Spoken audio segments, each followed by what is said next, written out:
téléspectateur yu ITV di leen dalal jàmm seen émission kennu askan wi ñu am mbégte dellu si fi naka noonu tey jii ñu am mbégte di dalal Mbaye Ndiaye jiite association nationale des handicapés diplômés du Sénégal naka noonu mu nekk titulaire d'un master 2 jëm ci wàllum enseignement sciences de la vie et de la terre ñu koy wax SVT ca université Cheikh Anta Diop de Dakar UCAD Mbaye Ndiaye maa lay dalal jàmm ci plateau kennu askan wi fii si ITV. El Hadj Malick ñu ngi lay nuyu di kontaan si yow si invitation bi mu ñu invité fii nii waaw comme ni nga ko waxee noonu la rek Mbaye Ndiaye laa tudd man maay président de l'association nationale des handicapés diplômés du Sénégal. Très bien alors ñu fas yéene waxtaanee lépp lu jëm ci wàllum situation handicapé yi fii si réew mi ak situation handicapé diplômés yi gis nañ aussi président de la République si discours am bu mu def le 3 avril mu ni tamit lépp lu jëm ci wàllum emploi des jeunes am na ay pàcc gu am solo bi nga xamante ni fas yéene na si taxaw alors loolu yëpp ñu bëgg a xam yéen seen situation nan la fa tëddee la ngeen di xaar ci emploi des jeunes ak tamit ñi nga xamante ni ay handicapé nañ ak tamit recrutement jëm ci fàllum fonction publique waaye dañ koy tàmbale ak association bi nga xamante ni jëm na tamit ci wàllum handicapé diplômé bokkul ak yéen seen association ñoom tey dañ doon amal marche alors loolu yéen nan ngeen ko gisee. waaw association boobu. waaw lu mu ñu def tam. seen droit la aussi parce que ñun ñoo bokk même objectif. donc association bi nii ñu ngi ko sos si 2019. si université Cheikh Anta Diop de Dakar foofu lañ ko xalaatee. sos ko ñu nekk ko foofu ak ay suñu moromu étudiants yu bëri. donc ñu dem yooyu daal xam ne ñun war nañu bon a booloo dimbalante suñu biir kenn ku xewlee yooyu ñu jàppale ko encore li nga xam ne moom mooy suñu droit aussi ñu réclamer ko aussi pour ñu jox ñu ko. donc comme noonu la demee loolu moo tax yooyu ñun ñu jël association nationale des diplômés association nationale des handicapés diplômés du Sénégal. looloo tax yooyu ñu def ko mettre ko en place. alors gis nga dégg nga njiitu réew mi président de la République mu def discours le 3 avril bi ñu génn alors wax tamit insister bu baax ci emploi des jeunes alors ginnaaw ba nga dégloo discours bi yow li nga si doon xaar am na wala amul. waaw discours bi bu ma ko dégloo. mbégte laa si am. mbégte waaw parce que président bi moom. à tout moment mu ngi tenir compte les personnes en situation de handicap. parce que boo xoolee même conseil des ministres bu mu defoon le 23 septembre. 2021. oui waaw 2021. waxoon na comme ça 2020 ak 2020 waaw. donc waxoon na nit yi. ñu jël ay personnes en situation de handicapé. ñu kii leen ñu jàppale leen ñu liggéey. donc bii nii aussi bu mu jotee aussi donc wax na ko yaakaar nañu daal ne les personnes en situation de handicapé ñi nga xam ne ñooñu diplômé nañu.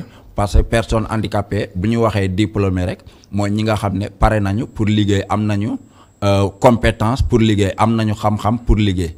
te pour man sax nit bu amul fu mu liggéey moom amul nit bu nekk yooyu am na fenn foo xam ne war nga fa liggéey donc foofu nag ñu ngi siy xaar lu bëri. donc si kanam danañ si gën a dugg si biir yooyu. alors emploi des jeunes léegi lan ngeen siy xaar yéen nga xamante ni yéen ñooy association nationale des handicapés diplômés du Sénégal. emploi des jeunes xam nga ñun tam dañoo nekk ay jeunes. comme ñëpp léegi mu am ñaari jeunesse. une jeunesse entière ak une jeunesse boo xam ne sont des handicapés. si jeunes yooyu donc gis nañu président comprendre na seen message. si comprendre seen message boobu aussi si la war a tenir compte aussi les deux types de jeunes que nous avons. ñun yi ñu am mooy jeunes handicapés yi ak jeunes entières yi te yaakaar naa ne difficulté yooyu yëpp si ñi nga xam ne ñoom ñooy ay jeunes handicapés ñoom ñoo ko gën a souffrir. parce que ñoom am na ay affaires yu bëri yoo xam ne ñoom mënuñu ko def alors que ñeneen ñi mën nañ ko def. te encore da ngay gis ñoom ñuy dund jàng ba pare am seen diplôme. mais pour ñoom ñu am liggéey daal problème la. donc ñooñu war nañ leen soutenir aussi jox leen liggéey. financement yi nga xam ne président bi wax na ko mooy 350 milliards yi. ñi nga xam ne am nañu ay projet porteur de projet parce que ñun aussi am na ñeen ñoo xam ne am nañu envie aussi lancé dans l'entrepreneuriat. am nañu association bi am na si. waaw suñu association bi am na si. am na ñenn ñoo xam ne am nañu seen projet. très bien pare nañu bu ñu leen financé ñoom ñu dem créer seen entreprise. am na ñenn ñoo xam ne aussi boo amaguñu projet ni mais boo leen joxee xaalis aussi mën nañuy créer seen activité. seen entreprise. ñeneen ñu aussi peut-être ils n'optent pas pour l'entrepreneuriat mais ñu ngi xaar yooyu l'insertion au niveau de la fonction publique. alors seetlu bi Mbaye Ndiaye mooy gis nañ am na handicapé yu bëri nga xamante ne dañuy jàng am seen lijaasa am seen licence am seen master 2 dem ba doctorat def seen thèse ak lépp mais su desee lu dul wàllum xëy ngeen am si ay jafe-jafe yu tar. loolu mooy suñu jafe-jafe principal na. oui parce que jàng moom dafa metti il te faut yooyu nga def ay sacrifices yu bëri. bay sa jeunesse. des fois ay manifestations yi nga war a dem mu doo mën a dem ngay toog di préparer. di jàng pendant 13 ans 15 ans nga yaakaar ne man su ma amee sama diplôme yi peut-être danaa mën a soulager wu. yor sama bopp jàppale samay waajur. ñi nga xam ne ñoom ñoo ma doon jàppale. waaw donc nga dem ba à la fin waa gis loolu jot ngay toog di xaar liggéey. parce que boo demee yooyu sax des fois sa yaram day daw. Université Cheikh Anta Diop de Dakar bii nii ñu bëri. parce que man maa ngi am bac 2010 laa am bac. donc ma ñëw foofu 2010 2011. mais bu ma ba léegi damay gis ñenn ñoo xam ne bu ma ñëwee université foofu laa leen fekk. foofu nga leen fekk foofu laa leen fekk. jàng nañu ba pare mais liggéey rek moom moo leen tax. donc ñoom bu ñu lay rencontrer seen affaire sax sa yaram day daw. sa yaram day daw lan la raconter exactement. parce que ñoom da ngay gis ñoom ñu jàng ba pare. mais mënuñu fexe ba am liggéey.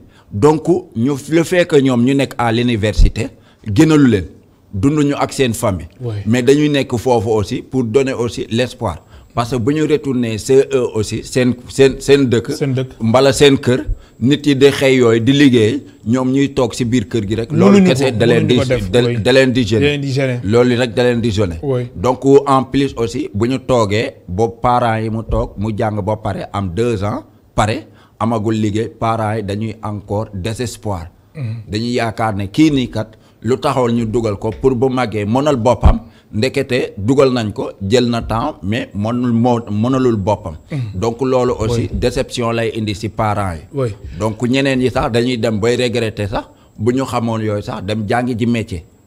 waaw dem jàngi ji métier parce que gis nañu seen am na métier boo xam ne peut-être ñoom danañ ko mën. mais ils ont préféré dem jàng jàpp ne bu ñu amee seen diplôme état Sénégal ak nguur gi dana leen mën a jox ay liggéey. boo xam ne danañ ci mën a luy seen soxla daal danañ ñu mën a faj seen soxla. ci liggéey boobu.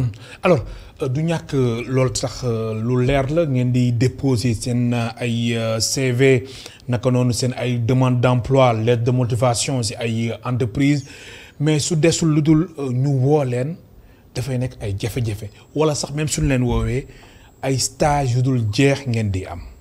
waaw mën nga dëggal li ne mel. loolu tam dëgg la. waaw dañ ko dund gis ñu bëri ñu ko dund. dañu ñëw déposer seen CV ñu am CV bu riche lool ak compétence ak durée année bu ñu nga xam ne moom la ñu war a def yooyu. ñu def ko respecté ko. donc bu ñu gisee CV bi rek ñoom da leen di impressionné. après ñu woo ko mais buñ ko wooyee bu mu ñëwee yooyu rek da ngay sentir ne ku la woo nii sax daa mel ni daa am déception. nit ku mu doon xaar ak nit ku mu gis yooyu c'est pas la même chose. waaw te cas yooyu bëri na am pagaay nga xam ni maanaam macha allah seen parcours day mucc ayib mais suñ leen woowee entretien wala yooyu suñ leen gisee rek ñoom ñu xaw a teggi seen tànk. buñ leen gisee rek dañuy décourager yow mi sa bopp sax yow da nga koy sentir da nga koy feeñ day feeñ ci ñoom. day feeñ ci ñoom nga gis ko yooyu ngeen waxtaan yooyu. donc avec les mots de bienvenue yooyu jéem la encourager moraliser la mais waaw danañ la woo voilà waaw donc déglu ñu après danañ la woo mais bu boobaa foofu nga leen gëj a dégg buñ la waxee danañ la woo xamal ne moom mooy jëlal sa kii yooyu nga dem déposer feneen mais malgré nag mais quand même du ñàkk ñu ñuy wax dinañ leen woo am na ñun si woo malgré nag am na ñenn ñoo xam ne moom sincèrement parler am nañu ay sensibilité des personnes en situation de handicap. Voilà donc dañ leen di jàppale ay 2 personnes parce que man gis naa benn école boo xam ne jël na ay 3 personnes ay handicapés ñuy liggéey foofu. ban liggéey nañuy def ñooñu. non foofu par contrat lañ fa def yooyu quoi. contrat lañ fa def mais ban liggéey nañuy def ban liggéey. non ñenn ñi waa dañuy enseigner am na ñaar ñuy jàngale. très bien. voilà am na ñaar ñuy jàngale am na kenn ku yore encore comptabilité bi. voilà boobu si école boobu am na foofu sous forme de contrat. mais li nga expliqué léegi ñi nga xamante ni dañuy déposer seen ay diplôme seen ay lijaasa ba pare suñu leen woowee entretien après entreprise bi wala entrepreneur bi xaw a teggi tànkam mu découragé loolu ngeen sentir que si kanamam. liggéey bi am si entreprise bi yéen ngeen mëntul def carrément wala lan moo xew. non liggéey bi moom xam nga nit bu déposer CV am. oui ba nga woo ko rek. jàpp nga ne kii nii war na mën liggéey. war na mën liggéey très bien. waaw donc du question de compétence nit moom am na foo mën am na foo mënewul. mais fi nga mëne foofu lañ lay kii te ñun tam aussi ay borom xel lañu. ku dem ba jàng boo am diplôme mooy am nga xel. donc xam nga li nga mën a liggéey ak li nga mënul liggéey. très bien li nga mënul liggéey doo fa jublu li nga mën a liggéey rek ngay jublu. te yéen li ngeen mën a liggéey yéen a fay jublu. mais teewul bunt bi dafay jafe. waaw ñu ngi fay jublu yooyu mais teewul bunt bi dafay jafe. ngeen baal ma yooyu nag bañ a def publicité aussi am na benn entreprise bu mag waaw bu ñuy naan Uniparco boobu moom recruteur bi. bu ñëwee yooyu il met en privilège les personnes en situation de handicap. Ah bon? Donc kooku moom avant muy jël nit yi da leen di jël yooyu. donc ay étudiants yu bëri université dañuy dem foofu di liggéey foofu Colobane donc kooku tam il faut ñu remercier kooku aussi. donc ñëpp bu ñu melee nu kooku bu boobaa yooyu daal dana baax. mais ba léegi aussi am na ñeneen yooyu daal mais aussi état. si privé bi aussi état da leen war a ñaax. da leen war a ñaax. bu leen ñaaxee pour ñoom ñu jël les personnes en situation de handicap bu boobaa danañ ko jël par exemple ñu ne leen bu ngeen jëlee des personnes en situation de handicap.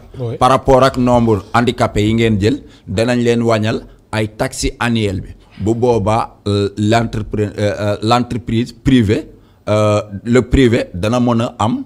motivation gën a am engagement jël les personnes en situation de handicap. parce que bu boobaa tam liggéey bu mu war a def rek dana ko xel di def te moom aussi dana te am fële avantage.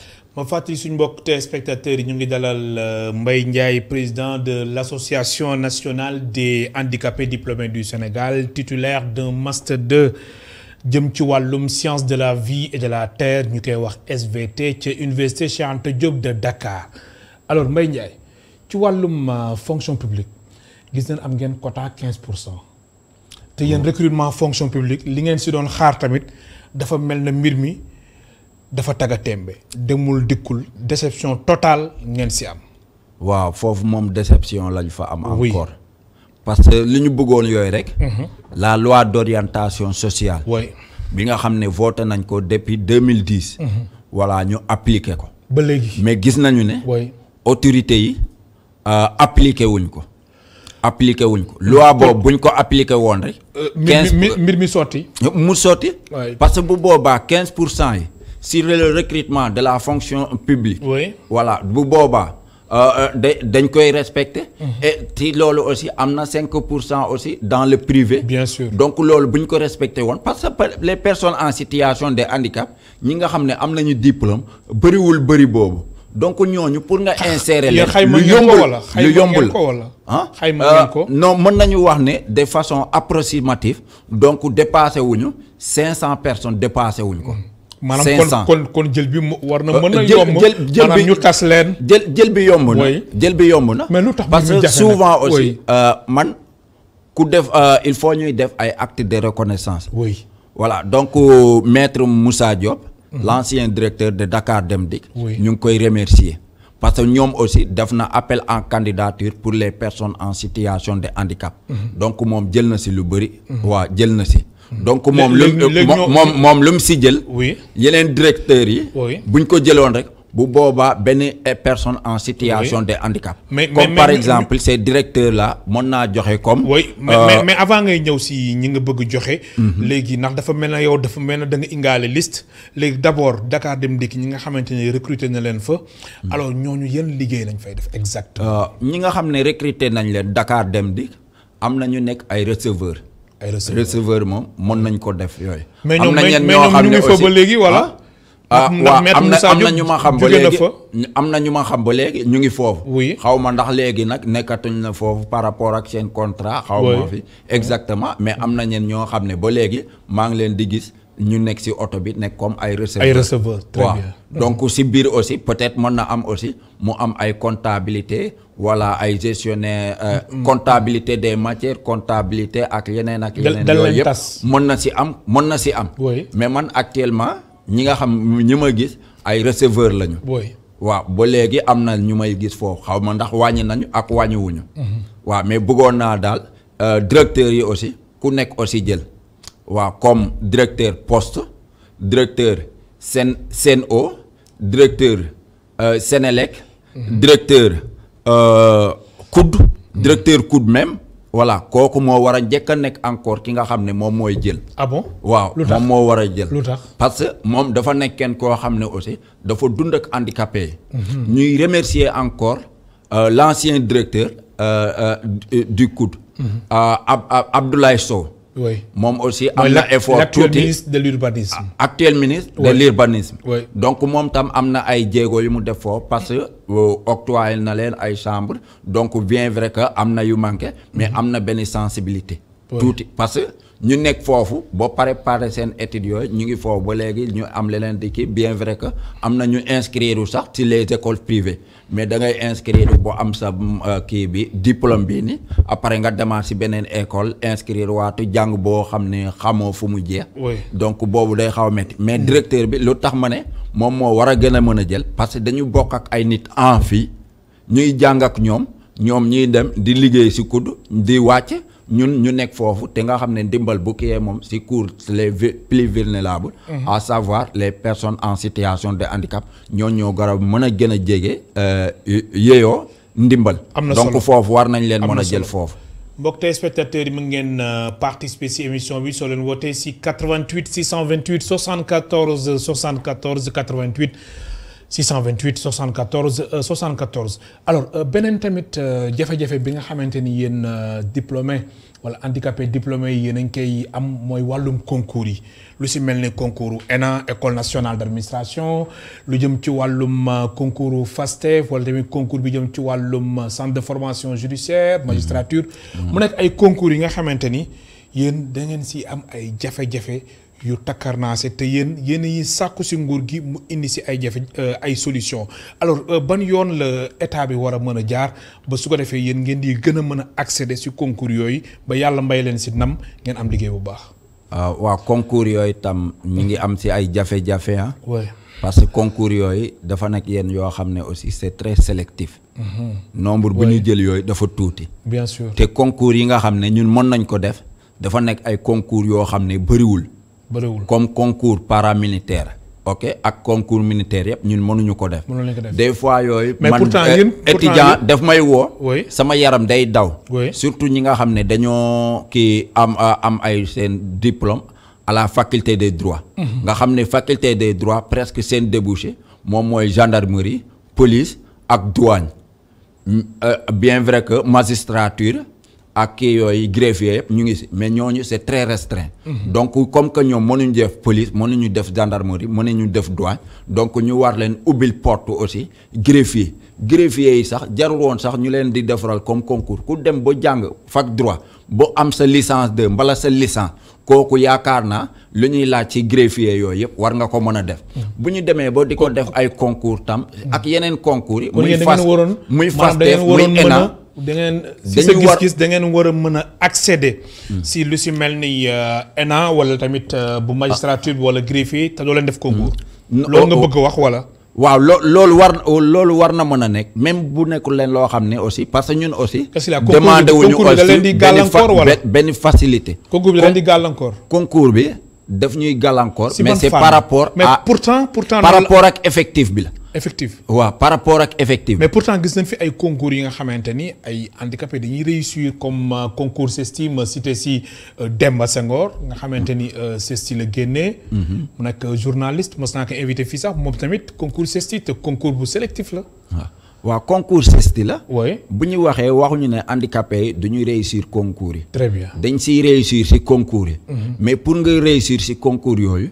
yombul maanaam nombre yu ñuy jël. nombre bu ñuy jël moom moo yombul. mooy xam nga nit aussi mënoo wax ne sama morom parce que concours la rek ni ngay jànge sa morom noonu lay jànge donc dafa am leen loo xam ne yàlla moom moo ko jagleel nit. bien sûr kii mën na toog di jàng concentré wu pendant 3 heures de temps. kii ñëw di concentré wu di jàng pendant 6 heures de temps. donc kenn ki nga xam ne yooyu day jàng ngay jàng donc c'est pas évident que forcément man maa koy ëpp note.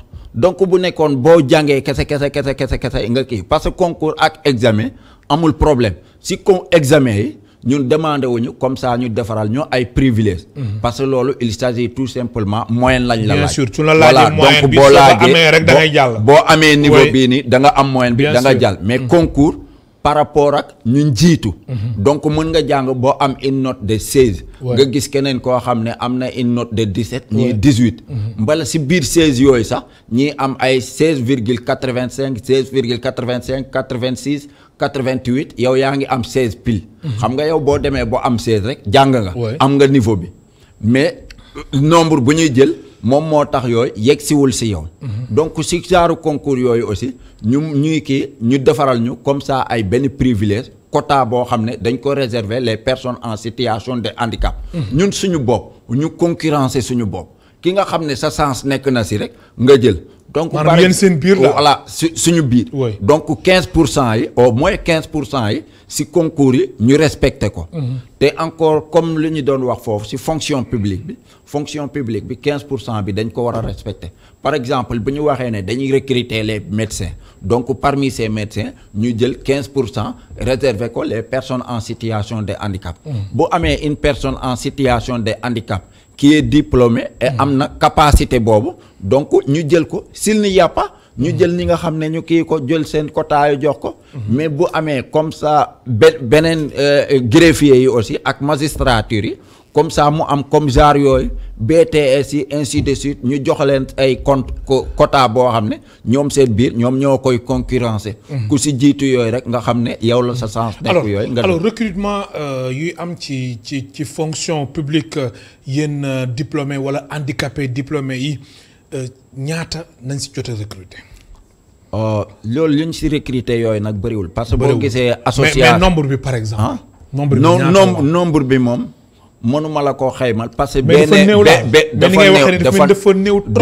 dafa néew trop parce que recrutement bi ni passé dernière bi bu ma passé man ñaari nit laa si gis yooyu ñoom ñu recruter ko ba leen ne passé benn nit te kooku buñ koy recruter dafa nekkoon sous contrat donc liggéey na foofu pendant 7 ans ñu door ko recruter voilà 7 ans lan la fa amoon foofu 7 ans yi sous forme de contrat la fa amoon voilà contrat la fa amoon mu ngi nekkoon foofu mais recruter wuñ ko woon mais ba léegi am na ñeen ñoo xam ne aussi peut-être état jël na leen mais ba léegi recrutement bi kiyaguñ ko defaguñ ko donc mais même ñooñu am nañu contrat mais il faut donner la chance il faut nga jox encore chance ñi nga xam ne amaguñu fu ñu jàpp ñoom ñooy priorité nga jox leen fu ñu jàpp ba nga xam ne dana nekk ay exemplaires les personnes en situation de handicap parce que loolu aussi bokk na si lu ñu motiver bëgg aussi yelwaan bi si nekk si kii xale yi bañ a dem yelwaani dem jàngi donc bu ñuy ubbi ay école handicapé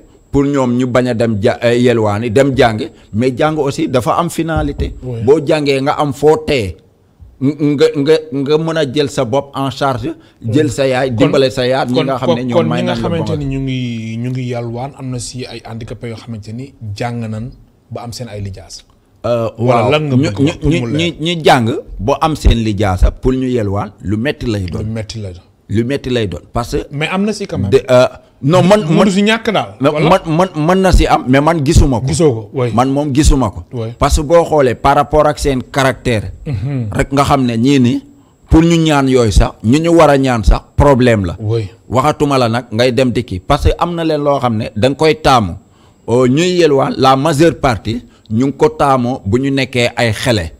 mais mënoo dem ba mag yooyu. pour ngay yelwaan ngay yelwaan yombul. donc ñooñu nga xam ne nag yelwaanuñu defuñu woon dara comme ça comme lu ma doon wax ñu jël ay xale yu ndaw yi nga xam ne ay handicapé la ñoom ñoo tollu ci jàng ñu yóbbu leen ci école yi ñu jàng ñoom tam il faut ñoom ñu am ci ñun yaakaar. parce que aussi xel dalul ci xel nga gis des personnes en situation de handicap ñu diplômé lool te mënuñu fexe ba am liggéey. nga gis sa doom mu nekk ci même couche boobu nga koy naan da nga koy yóbbu école. donc da nga ne kii nii bu paree tam foofu rek lay jëm. malgré nag effort yi ñu ngi kii yooyu parce que président moom gis nañu ne am na ci benn sensibilité mais bëgg nañu daal mu joxe ci ay directives. surtout les 65 000 employés les personnes en situation de handicap daal. kon yéen a ngi xaar seen wàll bu baax a baax ci emploi yi nga xamante ni Macky Sall wax na ko ak tamit mois de mai. waaw voilà jéego yu mu nar a def yéen a ngi si xaar seen wàll. waaw maanaam yéen kenn foog ñu boole leen si. non loolu c'est évident. c'est évident. waaw loolu mënul ñàkk. mais pourcentage. loolu ngeen di xaar. non loolu moom yaakaaruma yooyu sax ñuy jéem a respecter sax ay pourcentage. ah bon mais donc yaakaar naa daal képp koo xam ne daal. handicapé nga daal moom am nga say diplôme moom danañ la jël. man loolu laa si am yaakaar. parce que bu ñu demee boy wax pour dimbali la. te les personnes en situation handicapées ñoo gën a yeeyoo. dimbale fuuf parce que ñoom seen affaire. lu ñu mën a def moo bëriwul. donc moo tax yooyu ñu war leen mën a jàppale. mais yu président de la République Macky Sall cité bokk na si wàllum éducation wàllum reboisement wàllum reforestation wàllum tamit pavage pàcc yooyu yëpp yi nga xamante ni président de la République cité na ko si discours am diplômé handicapé yi. loolu seen place mu ngi ci biir.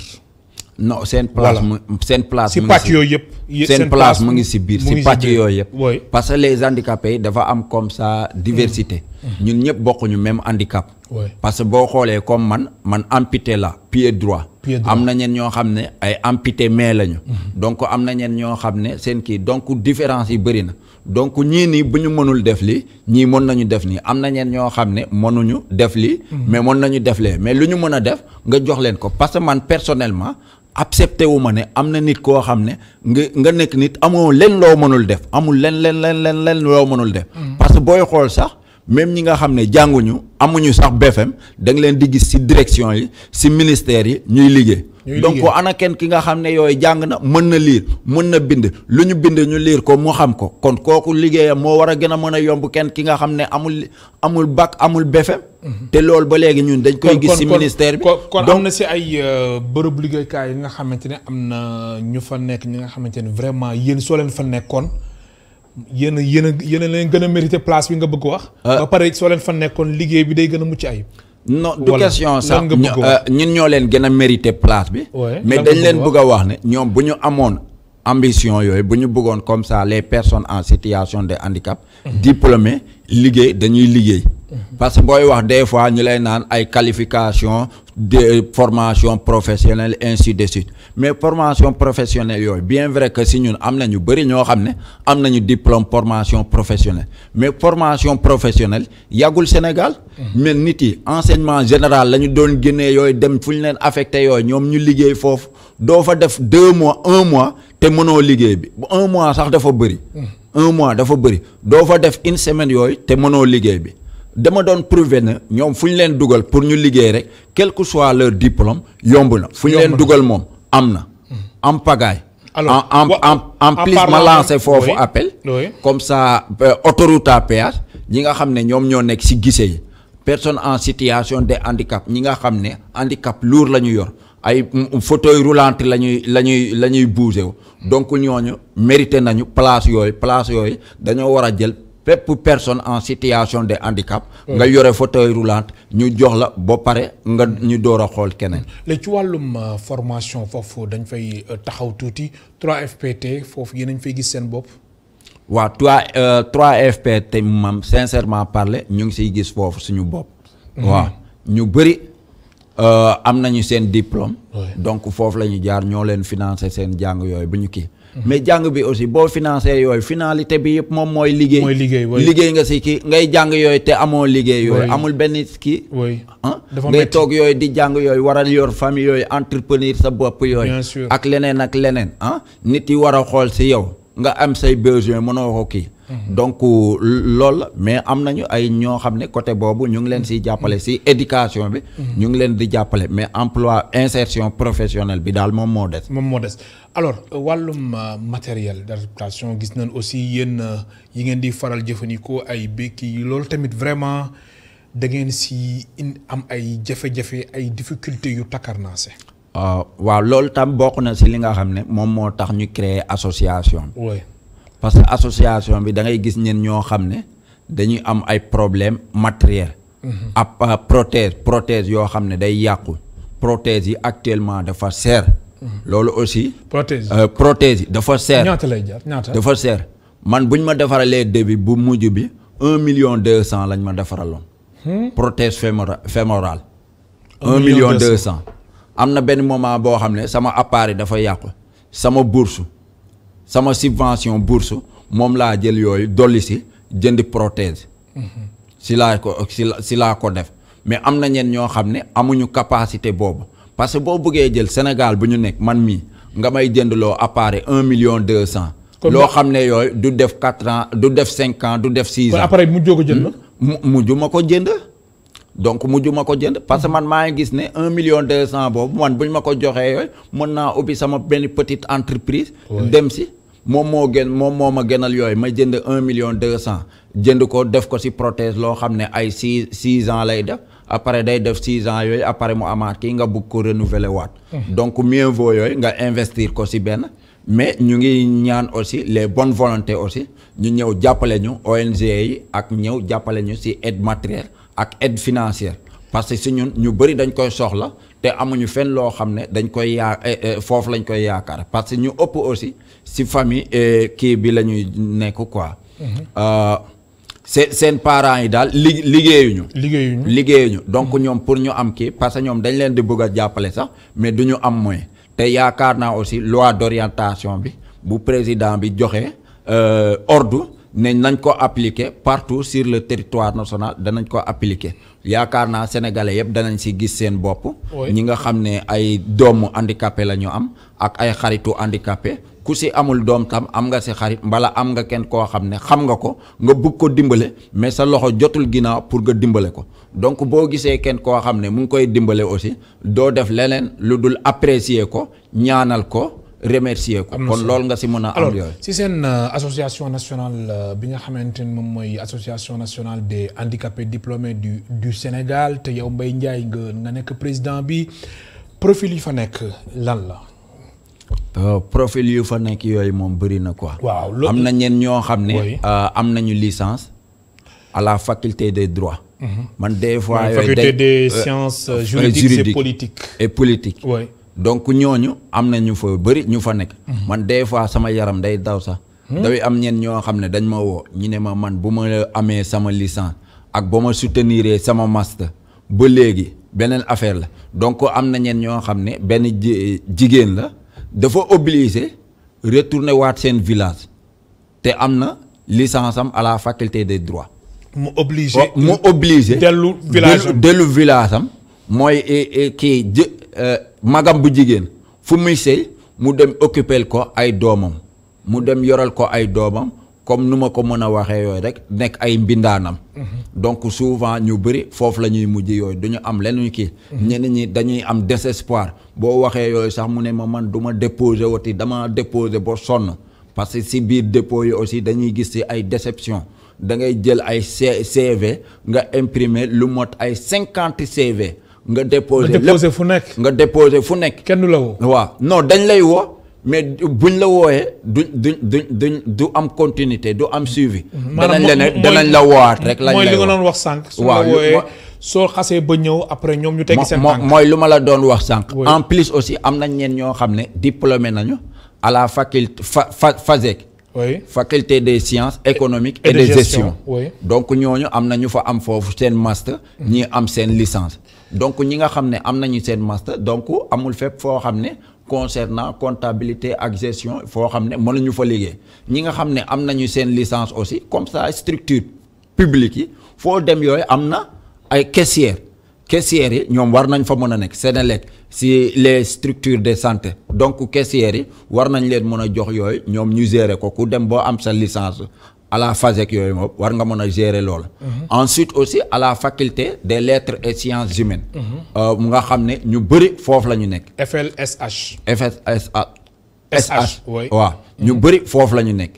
donc ñooñu aussi am na ñeen ñoo xam ne aussi am nañu capacité aussi dem jàngale ji comme ñi nga xam ne am nañu ay master anglais espagnol géographie. Histoire donc ñooñu war nañ leen mën a jël seen sens aussi ñu dem jàngale te ñoom ñu bëgg a dem jàngi surtout comme président nu mu ko waxee le 3 avril bi donc dana am 5000 enseignants yu ñuy recruter bien sûr donc si 5000 enseignants yooyu ñu ñuy recruter maa ngi koy demander solennellement ñëpp koo xam ne yooyu une personne en situation de handicap nga bëgg a jàngale nga déposer ñu xool ndax tu es apte à enseigner ñu jox la nga enseigner parce que ñun aussi dañ koy demee par logique parce que man je ne dirais pas que toute personne diplômée peut enseigner man si enseignement laa nekk donc xam naa ay jamono ji yaa ngi jàngale non jàngale wu ma sax ça veut dire que man def naa formation enseignement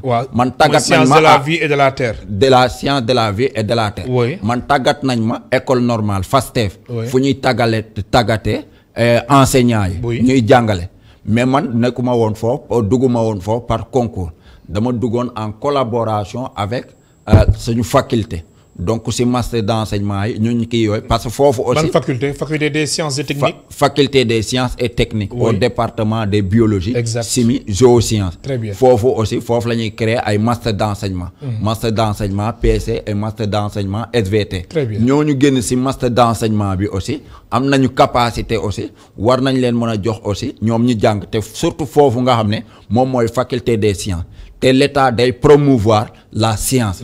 Voilà donc science moom mooy souvent boo ko natee ci xam-xam mooy ki nga xam ne lu ñuy jàngal ñeneen ñi une semaine moom buñ ko jàngalee 2 jours rek moom dana ko mën parce que loolu mooy esprit scientifique. donc il faut nga am méthode mémotechnique yu lay permettre nga mën a avancer donc science da ko demander donc bu ñuy promouvoir science te ñoom aussi les élèves. ñu gis ñoo xam ne ay diplômés la ñu science yooyu du sommet donc ça ne les encourage pas yooyu ñu gën a góorgóorlu ci science te science dafa nekk science jàng boo xam ne dafa fiir comme nuñ koy waxee. dafa fiir doo déglu ay musique yu bëri doo seetaan ay film ay football yenn kii yooyu yëpp da ngay sacrifier yow daal yow kaye yi daal yéenay kii jàng nelaw lekk yooyu ñooy nekk say activité mais est-ce que du jàng ci boobu moo fiir. waaw jàng si boobu moo fi jàng sax kuy def L kuy def S kuy def G kuy def T est-ce que du jàng si boobu voilà noonu lañ ko waxee yooyu sax jàng si boppam moom moo fi souvent dem ko doon tooñee sama xarit yi fii nii de la force ak sem Grand Yoff ma ngi leen di nuyu au passage aussi ak sama professeurs yi nag dañoo bëri xam naa bu ma cité ñëpp aussi du ma mën a cité yëpp parce que à l'université moom bëri nañ foofu ak service scolarité bi ñooñu aussi ñu ngi ñuy jàppale man bu ma ñëwee 2010 comme ça pour kii procédure inscription yi damaa ñëw di rang ñu ñëw gis ma ñu ne ma non yow doo rang comme que yow handicapé nga yow ñëwal dugg ci biir yooyu ñu defaral la li nga bëgg yooyu defaral la formalité d'inscription yi. man noonu lañ ma kii ñooñu tam maa ngi leen di remercier au passage. mais loolu tamit yéen a ngi koy gis ci yeneen services yi yeneen entreprises yi su ko defee yéen su la ñëwee ñu xalal leen yoon bi. waaw ci yeneen entreprises yi moom sincèrement parler man gisuma ci lu bëri. peut-être nag mën na nekk fréquenté wu ma. foofu lu bëri mais wàllum bis yi moom quand même loolu réglé nañ ko. wàllum bis yeeg yooyu. léegi jafe-jafe wàññeeku na. wàllum bis yi waaw am na ba léegi ñi nga xam ne am nañu carte de transport. gratuite Dakar Dem Dikk. mais aussi bëggoon nañu aussi ñu yokk ci aussi aftu yi. aftu yi mooy tataay yi waaw tataay bëggoon nañ ko aussi ñu yokk ko ci. donc buñ ko yokkoon yooyu daal bu boobaa dana gën a gaa arranger les personnes en situation de handicap. parce que ñun aussi dañuy revendiquer aussi ñi nga xam ne sont diplômés mais suñu revendication aussi c'est l'intérêt aussi ñi nga xam ne diplômé wuñu parce que ñooñu aussi mérité nañu dimbal. ñooñu mérité nañu dimbal bien vrai que ñu ngi def leneen kii mais mérité nañ ko. carte yi nag nekkul ñëpp a ko am. ñëpp a ko am carte yi pour nga am carte transport yi dafa am ay critères. critères yi ngay remplir d'abord il faut nga am carte d'égalité des chances. te carte d'égalité des chances boobu. production bi ba léegi dafa des. waaw c'est vrai très minime ndax foofu tamit dégg naa ni yéen ñu bëri dañuy déposer mais pour mu génn dafay yàgg trop. day yàgg da ngay dem yooyu ba fàtte man si ñi nga xam ne ñu njëkk a déposer man si laa bokkoon. oui 2014. mais sama carte mu ngi génn ay côté 2018 la génn. ah bon waaw ay côté 2018 4 ans la après. 4 ans après. ñenn ñi aussi depuis 2017 déposé nañu. mais ba léegi seen carte génnagul ñu bëri lu ëpp daal ci personnes yi ñi nga xam ne déposé nañu seen carte génnagul. donc côté boobu aussi nañu tenir compte aussi. produire leen seen carte d'égalité Mbaye Ndiaye des chances. sa dernier mot waxtu bi jeex na. waaw donc. suñu téléspectateurs yi da ngay insister waat ci wàllum. wàllum xëy bi wàllum xëy bi daal moom nañ ci tenir compte. ci concours yi. nañu def ay paramètres yoo xam ne day identifier les personnes en situation de handicap. ñu tegal leen fële seen quota ñoom ñu concurrencer. enseignement bi 5000 yi moom nañu jël toutes les personnes en situation de handicap yi nga xam ne bëgg nañu jàngale. mën nañu jàngale nañ leen jël ñi nga xam ne yooyu sax peut-être mënuñu ki jàngale sax parce que seen déplacement ak seen tonalité seen écoute demewul noonu sax mën nañ leen jox comme ay poste de surveillant parce que ñoom ay nit lañu jàng nañu yaakaaroon ne bu ñu jàngee ba pare danañu mën a kii yooyu donc ñooñu aussi war nañ leen gestu daal nañ leen gestu jox leen vraiment aussi seen sens aussi pour ñu mën a fonder une famille. di la gërëm baax di la sant mu nekkoon Mbaye Ndiaye président de l'association nationale des handicapés diplômés du Sénégal naka noonu mu nekk titulaire master 2 jëm ci wàllum enseignement sciences de la vie et de la terre ñu koy wax SVT ca Université Cheikh Anta Diop de Dakar mbokk téléspectateurs yéen tamit ñu leen di gërëm baax di leen sant ci réalisation bi Ndiaga Seck moo ci nekkoon ci wàllum son bi Iba Mar Sène caméra bi Baro Sow téléspectateurs yéen tamit amuñ seen fay di leen gërëm baax di leen sant ba suba incha allah ñeenti waxtu.